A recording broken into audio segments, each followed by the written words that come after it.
ಸತ್ಯದ ಕಲ್ಪನೆ ಹೇಳ್ಕೊಟ್ಟಿದ್ದಾರೆ.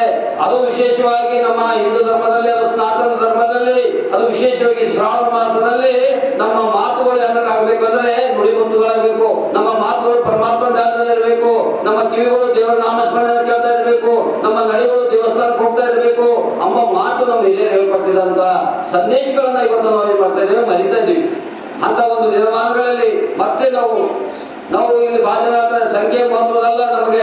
ಯಾಕಂದ್ರೆ ಸೂರ್ಯನೊಬ್ಬನೇ, ಚಂದ್ರನೊಬ್ಬನೇ, ಆದ್ರೆ ಈ ಜಗತ್ತಿಗೆ ಬೆಳಕನ್ನು ಕೊಡ್ತವೆ. ಹಾಗೆ ಸಾಧು ಸಂತರು, ಸತ್ಪುರುಷರು, ಮಹಾತ್ಮರು, ಸತ್ಪುರುಷರು, ಯೋಗಿಗಳು ಬಹಳ ಜನರೆಲ್ಲ ಅವರು 100 ಕಾಲ ಅಕ್ಕಿ ಬಸವಣ್ಣನ ಕಾಲ ಹೇಳ್ತಾರೆ, ಕೋಟಿಗೊಬ್ಬ ಶರಣ. ಶರಣರೆಲ್ಲರೂ ಆಗಲು ಸಾಧ್ಯ ಇಲ್ಲ. ಯುವತಿ ಹತ್ಕೊಂಡು ಶರಣನಾಗಲ್ಲ, ಕಾವಿ ಬಟ್ಟೆ ಹಾಕೊಂಡು ಶರಣನಾಗಲ್ಲ. ಅವನ ಅಂತರಂಗದ ಆತ್ಮಶುದ್ಧಿ ಇದ್ದಾಗ ಮಾತ್ರ ನಿಜವಾದಂತ ಶರಣರಾಗ್ತಾನೆ.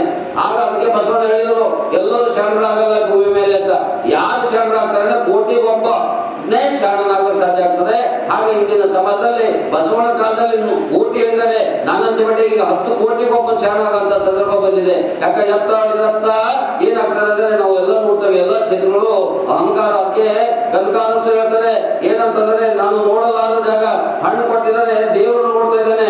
ದೇವರು ನೋಡೋದ ಜಾಗ ಯಾವುದಿಲ್ಲ, ನಾ ಎಂಬ ಭಾವನೆ ಹೋದಾಗ ಮಾತ್ರ ಆ ದೇವರನ್ನು ಪಡಿಸಲು ಸಾಧ್ಯ ಆಗ್ತದೆ ಅಂತ ಹೇಳಿ ಒಂದ್ ಕೈ ಕನಕದಾಸರು ಕೂಡ ಹೇಳ್ತಾರೆ.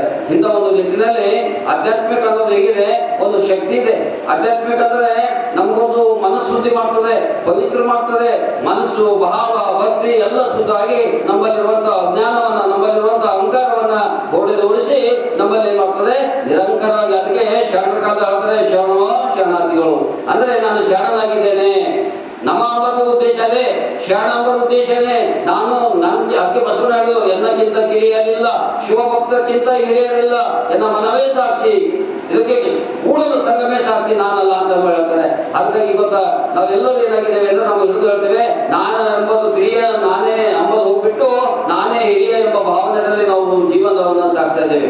ಅಂತ ನಾ ಎಂಬ ಭಾವನೆ ಹೋಗ್ಬೇಕಾದ್ರೆ ಏನ್ ಮಾಡ್ಬೇಕಾದ್ರೆ ಆಧ್ಯಾತ್ಮಿಕ ಸತ್ಸಂಗಗೊಳ್ಬೇಕು. ಶ್ರಾವಣ ಮಾಸದಲ್ಲಿ ಪ್ರವಚನವನ್ನು ಕೇಳಬೇಕು. 4 ಗಂಟೆಗೆ ಸಾಧ ಸಜ್ಜನರ ಸಂಘ ಲೇಸು ಕಂಡಯ್ಯ, ದೂರ ದುರ್ಜನ ಸಂಘ ಭಂಗವಯ್ಯ, ಸಂಘ 2 ಉಂಟು, ಒಂದು ಹಿಡಿ, ಒಂದು ಮತ್ತೊಂದು ಬಿಡು. ಇವತ್ತ ಸಹಜನ ಸಂಘದ ಜೊತೆಗೆ ನಾವು ಕುಂತು ಅಂದ್ರೆ ಎಲ್ಲಿ ಸುಂದರವಾದಂತ ಗಿಡ ವನದಲ್ಲಿ ಹೂವಿನ ಗಿಡದಲ್ಲಿ ಕುಂತು ಸುಂದರವಾದಂತಹ ಹೂವಿನ ವಾಸನೆ ಬರ್ತದೆ.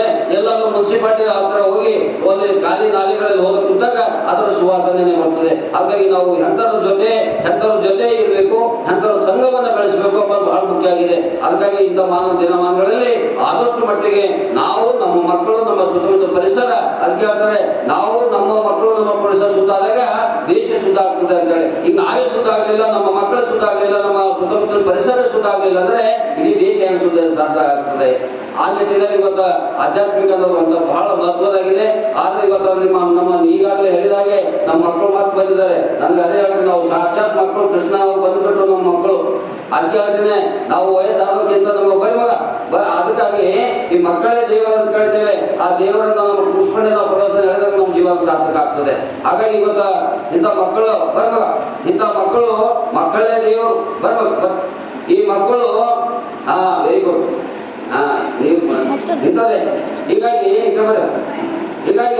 ಅವ್ರು ಕೇಳ್ಬರ್ತಾರೆ, ನಮ್ಮ ಜೊತೆ ಕೇಳ್ಬರ್ತಾರೆ. ಹಾಗಾಗಿ ಅದಕ್ಕೆ ತಾಯಿ ಅಮ್ಮ ಅಂದ್ರೆ ಆಟೋ ಹೊಡಿಬಾರ್ದು, ಕೂಸು ಹೊಡಿಬಾರ್ದು ಅಂತ. ಹಾಗೆ ನಮ್ಮ ಧ್ವನಿ ಕೇಳಿ ಮಕ್ಕಳು ಹೊಡಿಬರ್ತದಲ್ಲ.